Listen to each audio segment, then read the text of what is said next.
എനിക്ക് ഇത്ര വില കൂടിയതൊന്നും ചേരില്ല. ആര് പറഞ്ഞു?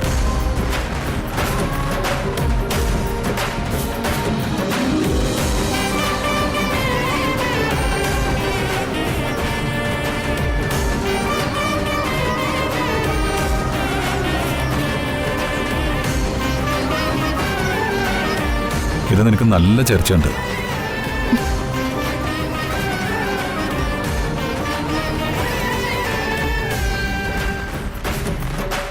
കണ്ടോ, അച്ഛൻ പറഞ്ഞ ശരിയാ.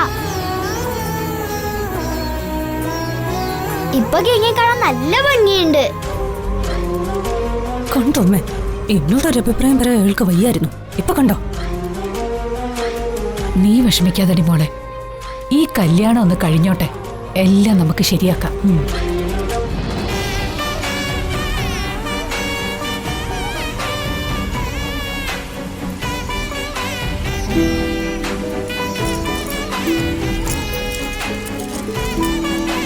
ഇത് നിനക്കുള്ള എൻ്റെ വിവാഹ സമ്മാനം.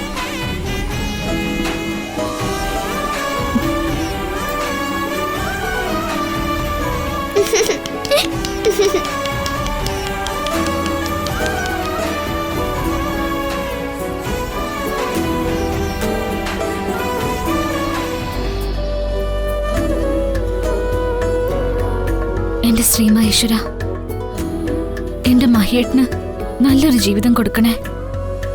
ഗൗരി ചേച്ചി സ്നേഹിച്ചതുപോലെ ശ്രേയച്ചിക്ക് മഹേട്ടനെ സ്നേഹിക്കാൻ സാധിക്കണേ. സന്തോഷം നിറഞ്ഞൊരു ജീവിതം അവർക്ക് കൊടുക്കണേ ഭഗവാനെ.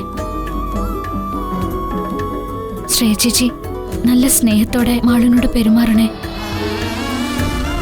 അവർക്കിടയിലെ അകൽച്ച എല്ലാം മാറ്റി രണ്ടുപേരും നല്ല സ്നേഹത്തോടെ എന്നും ജീവിക്കണേ. മാളുവിന് സങ്കടങ്ങളൊന്നും കൊടുക്കരുതേ ഭഗവാനെ.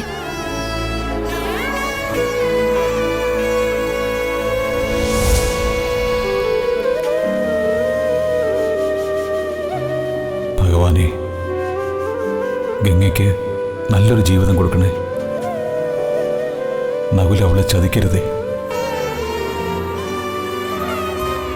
അവൻ യഥാർത്ഥത്തിൽ നല്ലവനാണോ അതോ മോശക്കാരനാണോ എന്ന് എനിക്ക് ഇതുവരെ കണ്ടുപിടിക്കാൻ സാധിച്ചില്ല.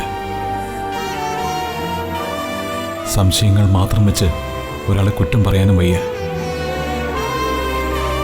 എങ്കിലും ഗംഗയെ അവൻ വിവാഹം കഴിക്കുമ്പോൾ അവൻ്റെ മനസ്സിൽ എന്തെങ്കിലും കള്ളത്തരങ്ങളോ മോശം വിചാരങ്ങളോ ഉണ്ടെങ്കിൽ അതെല്ലാം മാറി ഗംഗയെ ഒരുപാട് സ്നേഹിക്കുകയും സംരക്ഷിക്കുകയും ചെയ്യുന്ന ഒരാളായി തീരണേ.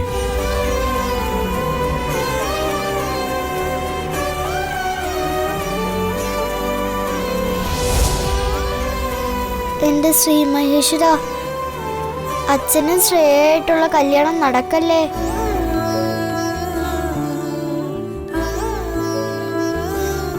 ഗംഗയ നകുലും കല്യാണം കഴിക്കരുതേ. രണ്ടു കല്യാണങ്ങളും എങ്ങനെയെങ്കിലും മുടങ്ങിപ്പോണേ. എന്റെ അച്ഛനും ഗംഗയും തമ്മിലുള്ള കല്യാണമേ നടക്കാവൂ. ശ്രേയ എന്റെ അമ്മയെ വരുന്നത് എനിക്കിഷ്ടമല്ല. ഞാനത് പറഞ്ഞിട്ടെന്താ ആർക്കും മനസ്സിലാവാത്തത്? എങ്ങനെയെങ്കിലും രക്ഷിക്കണേ ഭഗവാനെ.